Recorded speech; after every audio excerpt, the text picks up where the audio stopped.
శ్రీ నవీన్ యాదవ్ గారు.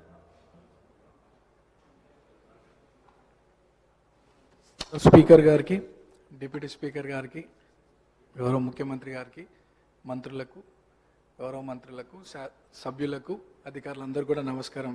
Speaker sir, first time మాట్లాడుతున్నందుకు చాలా హ్యాపీగా ఫీల్ అవుతూ మీకు ధన్యవాదాలు తెలియజేస్తూ, గత 2 సంవత్సరాల క్రితం ఇదే సభలో గౌరవ ముఖ్యమంత్రి గారు ఒకానొక సందర్భంలో పేరు ప్రస్తావించడం, 2 సంవత్సరాల లోపే ఇక్కడ ఈ సభలో తోటి సభ్యుడిగా రావడం చాలా అదృష్టంగా, గౌరవంగా భావిస్తూ అధ్యక్ష, మా సామాన్య కుటుంబం నుండి వచ్చినటువంటి నాకు ప్రజాసేవ కల్పించే అవకాశం కల్పించినటువంటి మా ముఖ్యమంత్రి గారికి, కాంగ్రెస్ పార్టీ పెద్దలకు ఈ అవకాశాన్ని స్వాగతిస్తూ, మా ప్రాంత ప్రజలందరూ కూడా నన్ను ఆశీర్వదించి సభకు పంపించడం వల్ల అందరికి కూడా మనసారా కృతజ్ఞతలు తెలియజేస్తూ, సార్ ఈ సభలో మాట్లాడే ప్రతి మాట, ప్రతి అంశం కూడా ప్రజల జీవితాలతో ముడిపడింది కాబట్టి సభ గౌరవిస్తూ, సభ మర్యాదలను పాటిస్తూ ముందుకు సాగుతానని, మా ప్రాంత ప్రజల యొక్క సమస్యలు పరిష్కరించడానికి గౌరవ ముఖ్యమంత్రి గారి ఆశీస్సులతో, సలహాలు, సూచనలతో మా ప్రాంత ప్రజల సమస్యలు పరిష్కరిస్తూ వారి సంక్షేమ అభివృద్ధి కోసం సాగుతాను ముందుకి,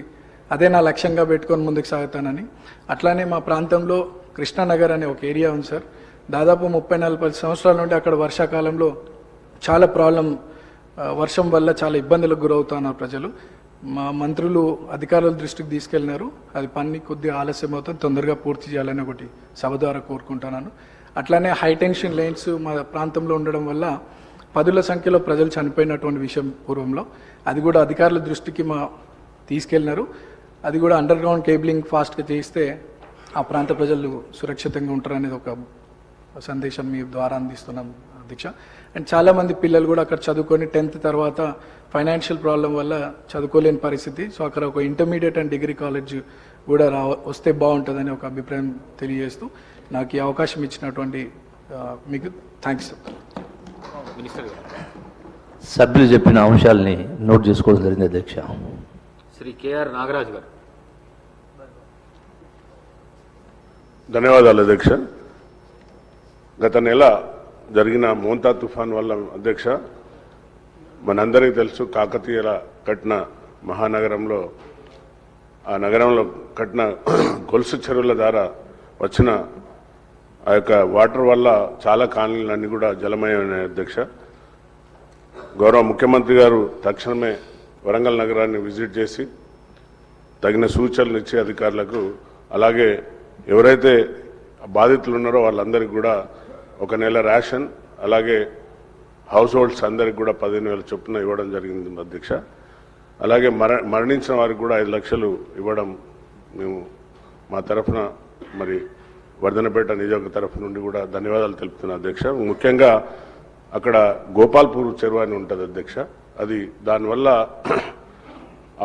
ఆయకట్టు అంటే అందులో అన్యాక్రాంతం అయిపోయింది ఆ చెరువు అంతా. గత 10 సంవత్సరాలలో ఆ చెరువు యొక్క రూపురేఖలు మారిపోయి, ఆ వచ్చిన వరద వల్ల ఆ చెరువు కట్ట తెగి వివేక్ నగర్ కాలనీ అని ఉంటుంది అధ్యక్ష, చెరువు కట్ట కిందనే అది మొత్తం కూడా పాపం ఉద్యోగస్తులందరూ కూడా ఎంతో కష్టపడి సంపాదించిన డబ్బుతో కట్టుకున్న వారి హౌస్ హోల్డ్స్ అన్నీ కూడా సుమారుగా ఒక్కొక్కరికి 15 లక్షలు, 20 లక్షలు, 25 లక్షలు ఒక్కొక్కరికి నష్టం జరిగింది అధ్యక్ష.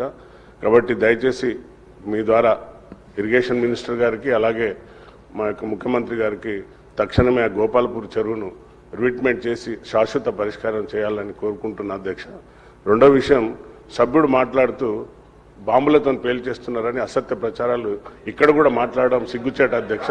దాన్ని వెంటనే తొలగించాలి అధ్యక్ష, రికార్డులకు వెళ్ళి తొలగించాలి అధ్యక్ష. భాష మంచిగా మాట్లాడమని సభ్యులు చెప్పిన అంశాన్ని నోట్ చేసుకోవడం జరిగింది అధ్యక్ష. శ్రీమతి కోవాలక్ష్మి గారు.